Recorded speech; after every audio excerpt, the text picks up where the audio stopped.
$120 million. Not a corporation, not a political party, not a super PAC funded by thousands of small donors pooled together. One person, one personal decision. 8 Senate races in 8 states that Elon Musk has no legal connection to other than his American citizenship and his checkbook. If you've been following the news this week, you've already heard every version of the argument. He's buying democracy. He's exercising a constitutional right. He's the most dangerous man in American politics. He's doing exactly what wealthy Americans have always done. Depending on where you get your information, Elon Musk is either saving the republic or ending it. But here's what almost nobody in that argument is saying. This is not the first time, not approximately, not loosely, not, well, rich people have always dabbled in politics. I mean structurally identical. The same targets, Senate seats. The same mechanism, one source of concentrated wealth flowing into multiple races simultaneously. The same legal defense. It's permitted, therefore it's legitimate. And the same fundamental question underneath all of it. In a democracy, how much can one person's money be allowed to shape the outcome before the word democracy stops meaning what it's supposed to mean? To understand what's happening in 2026, you need to understand 1896. And to understand 1896, you need to understand what America looked like in the 5 years before it. The Depression that began in 1893 was the worst economic collapse the United States had experienced to that point. Banks failed by the hundreds. Unemployment in industrial cities reached between 16 and 20% by some estimates, numbers that American workers would not see again until 1932. In the cities, men slept under bridges and in church basements. In the countryside, farmers who had borrowed money at high interest rates to buy land and equipment found themselves caught in a trap they had not designed and could not escape. The same railroad companies that moved their grain to market had the legal authority to set the freight rates, and those rates had been raised in ways that made profitable farming mathematically impossible. A bushel of corn in Kansas in 1894 was worth less than the fuel to burn it. Farmers were burning corn for heat because it was cheaper than coal. In the spring of 1894, a businessman from Ohio named Jacob Coxey organized what he called the Army of the Commonwealth of Christ, though history remembers them simply as Coxey's Army. He gathered several hundred unemployed men and marched them from Massillon, Ohio to Washington, D.C., demanding that the federal government issue $500 million in bonds to fund public works and put people back to work. It was the first significant march on Washington in American history. When Coxey arrived at the Capitol steps to present his petition, he was arrested, not for protesting, but for walking on the grass. The police handcuffed him in front of the crowd. That image, a man trying to petition his government for work, arrested for walking on government grass while the government did nothing about mass unemployment, circulated in newspapers across the country and became a symbol of an era in which ordinary citizens felt the system had been designed for other people. That is the economic reality that created William Jennings Bryan. The Farmers' Alliance had been building for a decade before Bryan arrived. By 1892, it had spawned the People's Party, the populists, whose platform reads in places like a direct transcript of arguments you can find in any progressive publication today. Public ownership of railroads, a graduated income tax, direct election of senators. The party got over 1 million votes in its first presidential election. Then the Depression of 1893 hit, and the argument shifted from reform to survival. People stopped talking about what the system should look like and started talking about whether they were going to lose their farms. And that is the economic reality that Mark Hanna looked at in 1895 and understood not as a human crisis but as a political opportunity. Hanna was a Cleveland businessman. Coal, iron ore, lake shipping. By the 1880s, he had made the kind of money that in that era meant you did not just do business with the government. You were the government, or at least you were the men who decided who the government would be. He was not a politician by temperament. He was blunt, practical, and impatient with the theatrical aspects of democratic life. What he understood with an almost mathematical clarity was leverage. Who needed what that was worth, and how to collect accordingly. In 1895, Hanna decided he was going to make his friend and fellow Ohioan William McKinley the next president of the United States. And he decided to do it in a way that had no precedent in American political history. Before Hanna, presidential campaigns ran on a mixture of personal connections, party machine money, and whatever wealthy supporters could be convinced to contribute on an individual basis. There was no system, there was no scale. Fundraising was essentially artisanal. Hanna industrialized it. He looked at the American economy, the railroads that crossed the continent, the banks that financed them, the steel mills and oil refineries that powered them, and he approached each major sector not as a supplicant asking for donations, but as an assessor presenting a bill. He calculated what each industry had at stake in the outcome of the 1896 election, and he told them what they were expected to pay. Not suggested, not requested, told. The mechanics of this were specific and deliberate. Hanna called meetings with the heads of major financial and industrial institutions and presented each with a number based on their size, their revenues, and their dependence on the legislative environment that a McKinley administration would maintain. Standard Oil received an assessment of $250,000. Carnegie Steel contributed heavily. The major New York banks were assessed as a sector. The meatpacking trusts of Chicago. The railroads, which by 1896 controlled more American land than the states of Texas and California combined. Each of them received, in essence, an invoice, the price of protection, the cost of keeping William Jennings Bryan out of the White House. And because every one of them understood what Bryan's victory would mean for their freight rates, their tariffs, and their autonomy from federal regulation, they paid. Because Bryan, that was the other side of 1896, and you need to understand him to understand why Hanna's operation felt to its funders like something between an investment and existential self-defense. William Jennings Bryan was 36 years old. He came from Nebraska.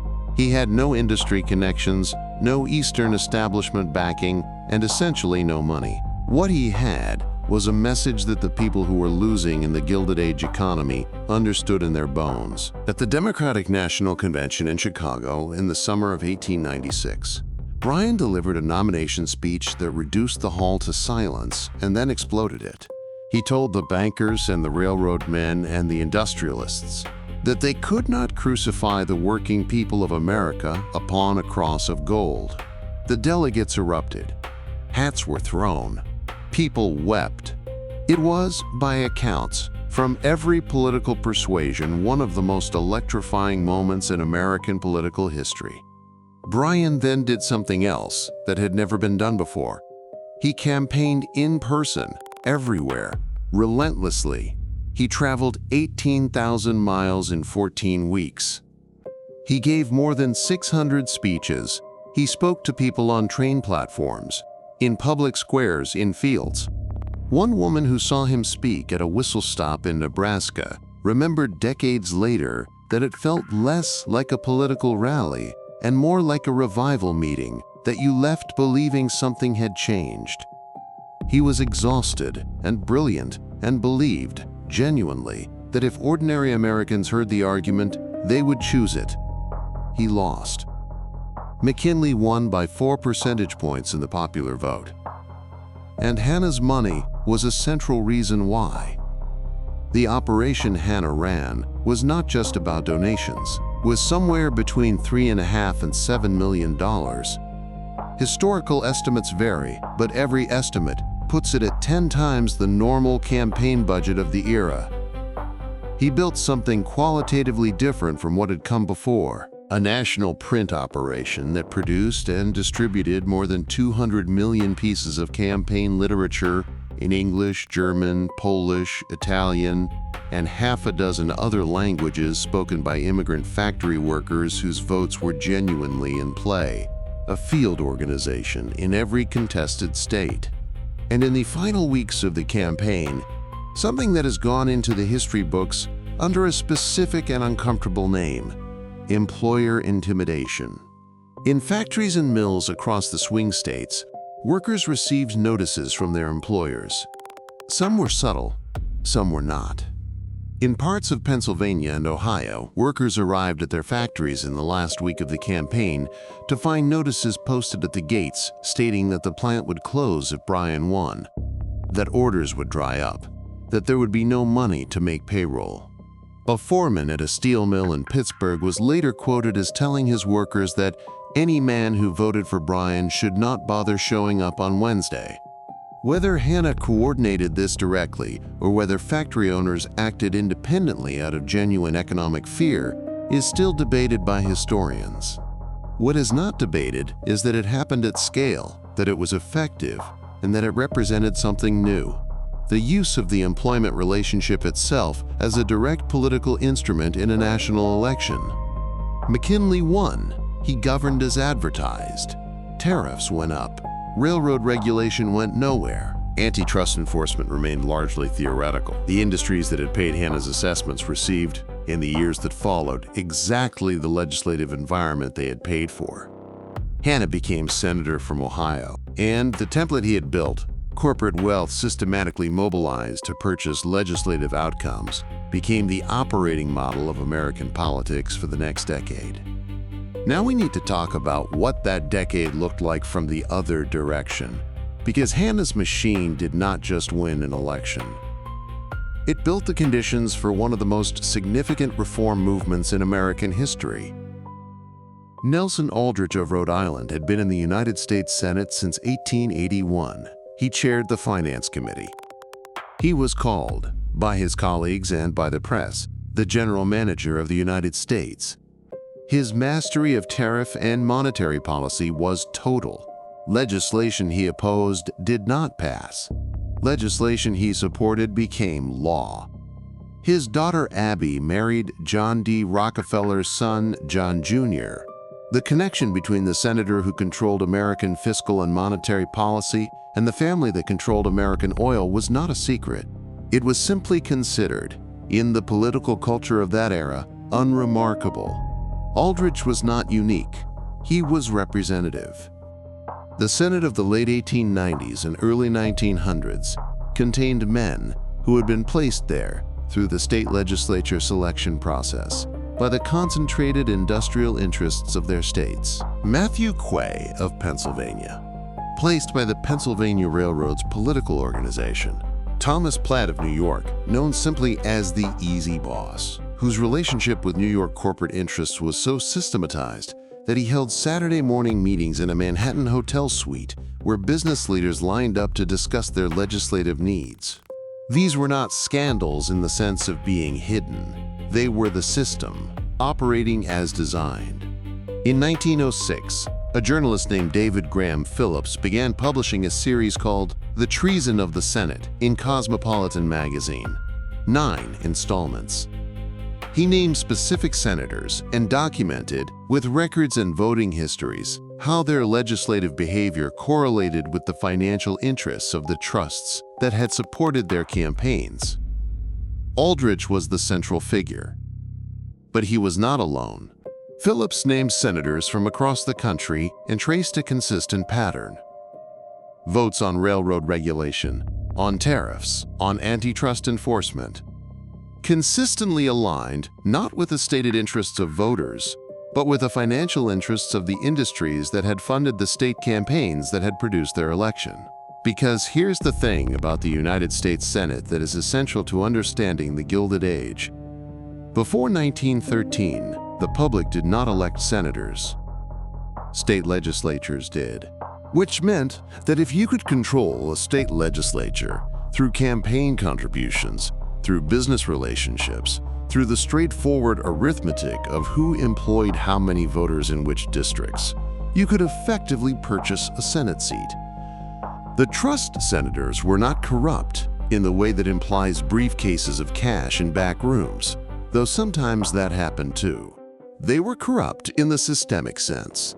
Their political careers depended on the support of interests that expected their votes in return, and they delivered those votes legally, transparently, and with the complete understanding of everyone involved. When a senator from a manufacturing state voted against import tariff reduction, he was not necessarily taking a bribe. He was doing what senators do, representing the interests of the economic constituencies that had made his election possible. The corruption was not in the transaction. It was in the design of the pathway. The men who selected him had been selected by the men whose freight rates he would later vote to leave unregulated. The chain of accountability ran not from voter to senator, but from trust to state legislature to senator to vote. The public was a bystander at every link in that chain except the last. This was the world that Ida Tarbell had spent 5 years documenting when her series on Standard Oil ran in McClure's magazine beginning in 1904. Tarbell did not write from opinion. She went to the company's own records. The railroad rebate agreements, the contracts, the correspondence with state and federal officials that Standard Oil had kept because it had never imagined anyone would be allowed to examine them. She found a company that had systematically forced competitors out of business through secret arrangements with railroads. Standard's shipments received lower rates than competitors, while Standard also collected a portion of the higher rates its competitors were forced to pay. Competitors were literally funding Standard Oil's competitive advantage through their own freight bills without knowing it. The series ran for 19 months.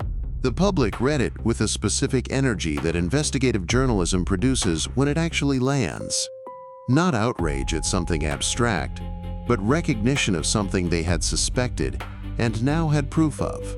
It led to the Supreme Court's unanimous decision in 1911 to break Standard Oil into 34 separate companies. John D. Rockefeller, by most accounts, was playing golf when he heard the news. He shrugged and said it sounded like a good investment. The breakup made him wealthier than consolidation had. Theodore Roosevelt had become president in 1901 after an assassin killed McKinley. He was not supposed to be what he became. The Eastern Republican establishment had elevated him to the vice presidency specifically to get him out of New York, where his reform impulses had made him an inconvenient governor. Mark Hanna himself had reportedly said, with considerable alarm, that there was just one life between that damned cowboy and the White House. They did not anticipate that McKinley would be shot. When Roosevelt arrived in the White House, the people who had funded Hanna's 1896 operation discovered that they had installed a man who believed with complete sincerity that unlimited concentrated economic power was incompatible with a functioning democracy, regardless of whether that power was technically legal. Roosevelt filed 44 antitrust suits during his presidency. He broke up Northern Securities. He pushed through the Pure Food and Drug Act and the Meat Inspection Act. And in 1907, following a financial panic that had rattled the country, he sent Congress a message asking for something specific: a federal law banning corporate contributions to political campaigns. The argument he made was direct. He said that the system of corporate campaign funding was antithetical to democratic self-government, and that permitting it to continue was permitting the gradual purchase of the legislative branch by the industrial interests that depended on it. Congress passed the Tillman Act that year. It was imperfect. It covered corporations but not wealthy individuals. It was difficult to enforce. It was followed by decades of legal battles over its scope, but it was the first time the United States federal government said, in statute, that the mechanism Mark Hanna had built in 1896 was not an acceptable feature of a republic. 6 years later, in 1913, the 17th Amendment to the Constitution was ratified, establishing the direct election of senators by the public. It was, among other things, a direct response to what Phillips had documented, that the indirect selection of senators through state legislatures had made the upper chamber systematically vulnerable to capture by concentrated economic interests.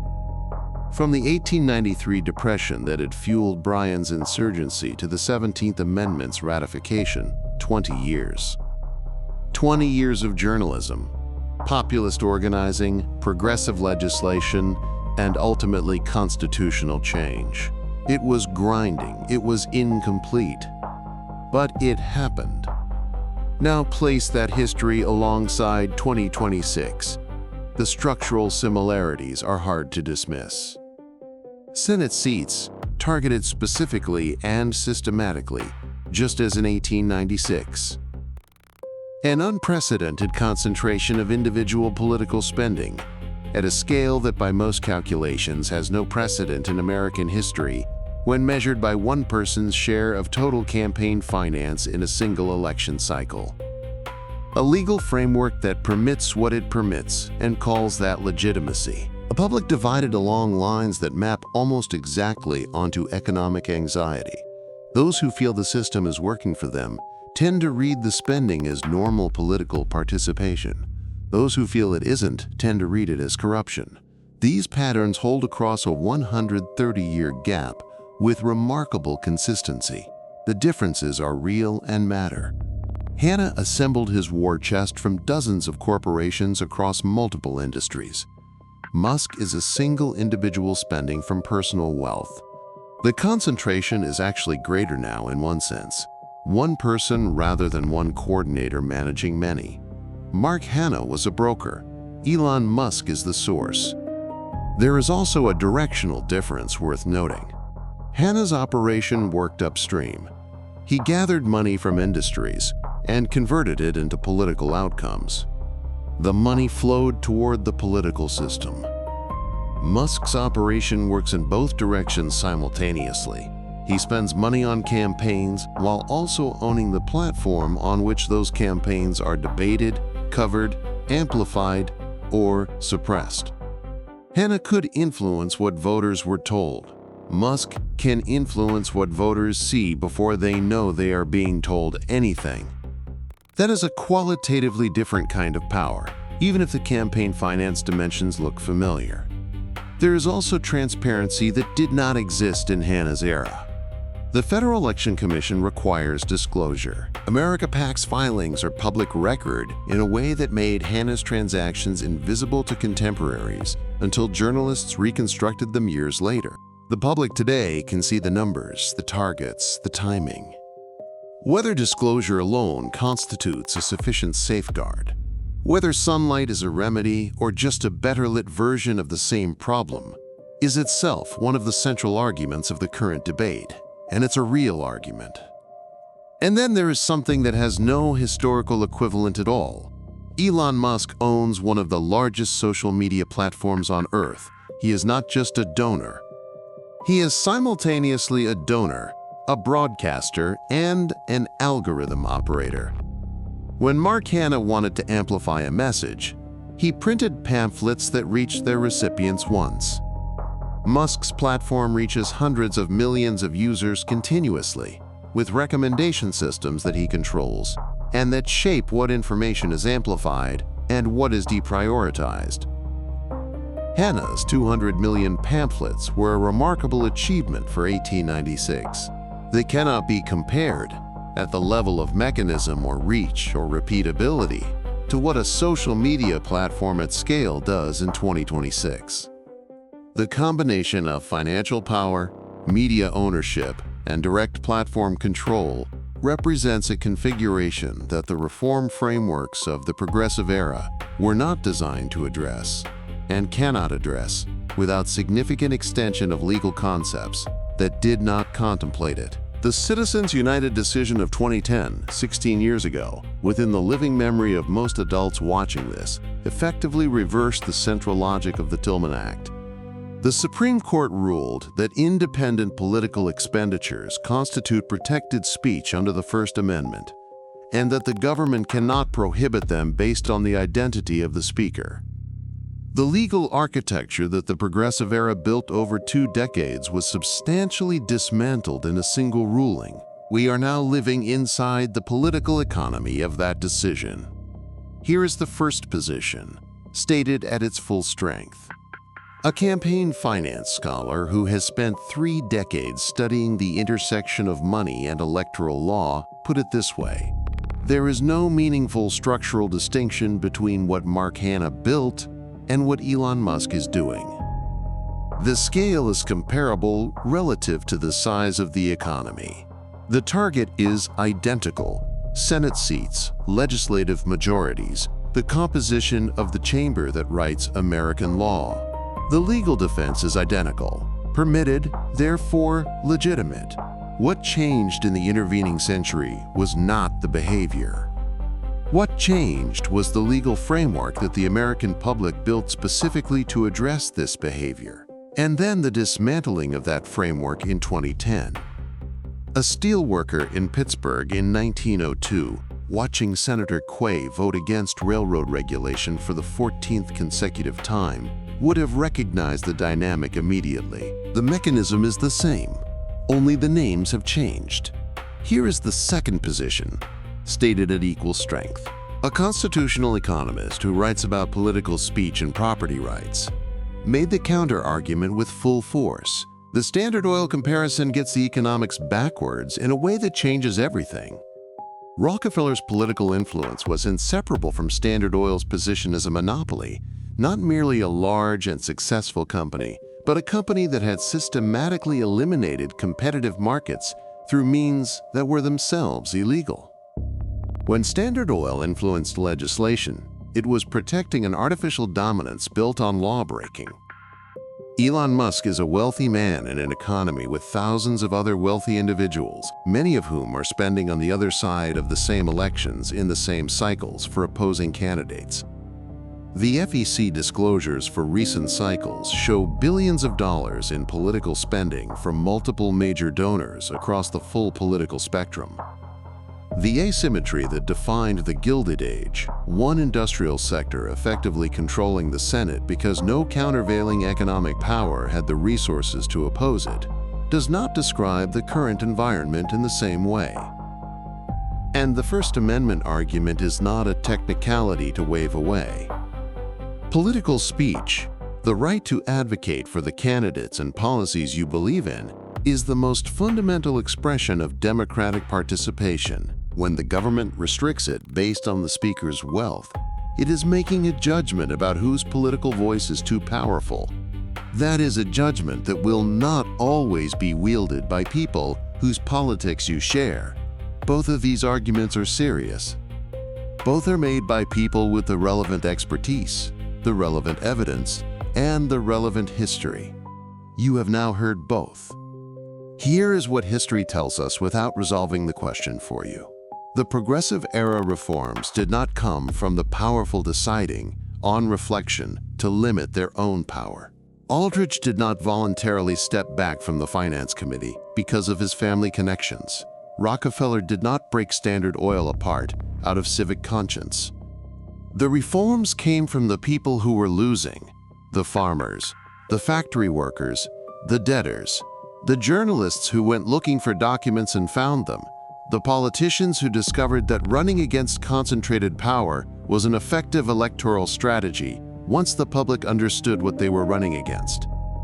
They came from a Republican president who was supposed to be a reliable steward of the established order and turned out to be something else entirely. And it took 20 years. 20 years, from the first serious antitrust legislation to the direct election of senators. Grinding, incomplete, contested at every stage. We are now 16 years from Citizens United. The Gilded Age reforms also did not hold permanently. The 34 companies that Standard Oil was broken into recombined slowly over the following decades. The Tillman Act was eroded by legal challenges and workarounds almost from the day it passed. McCain-Feingold, the campaign finance reform that passed in 2002 with genuine bipartisan support and real public momentum, survived 8 years before Citizens United gutted its central provisions. Every framework the reform era built was followed by sustained effort to undo it. If you were alive in the 1970s, you watched Watergate produce campaign finance laws that many people believed would finally close the door. If you were alive in 2002, You watched a bill with the names of a Republican war hero and a Democratic liberal become the law of the land, with editorial boards across the country declaring that the problem had finally been addressed. Every generation produces its reform framework. Every framework meets its dismantling. The people who built the Gilded Age system believed, most of them, that they were building American prosperity. Some of them were right. The United States became the world's largest economy during that era. Carnegie built more than 2,000 public libraries. Rockefeller funded medical research that changed how infectious disease was treated globally. The wealth was real, the productivity was real, and the people who created it had a genuine argument that they had earned their influence over the conditions in which they operated. The people who fought to dismantle that system believed they were protecting something that prosperity alone could not guarantee. A republic in Madison's sense, a system in which the political fate of the country is not determined by the financial circumstances of its wealthiest citizens. They had an argument too. The tension between those two things is not a modern invention. It is as old as the Constitutional Convention. Benjamin Franklin worried about it. Madison addressed it in Federalist 51. Theodore Roosevelt built a political identity around fighting it, and then watched, in the last years of his life, as the gains of his presidency were slowly worn down by the forces that had never accepted them. Jacob Coxey, the man who was arrested for walking on the Capitol grass in 1894, lived until 1951. He was 90 years old when he died. In 1944, on the 50th anniversary of his march, he returned to the Capitol steps and finally delivered the speech the police had prevented him from giving half a century earlier. Nobody arrested him that time. He read it quietly to a small crowd and then went home. The speech was about the right of citizens to petition a government that belonged to them. He had been trying to say it for 50 years. $120 million, 8 Senate races, 1 checkbook. Did we learn from the Gilded Age or did we just forget it? The people versus 2 sides. 1 story. You decide.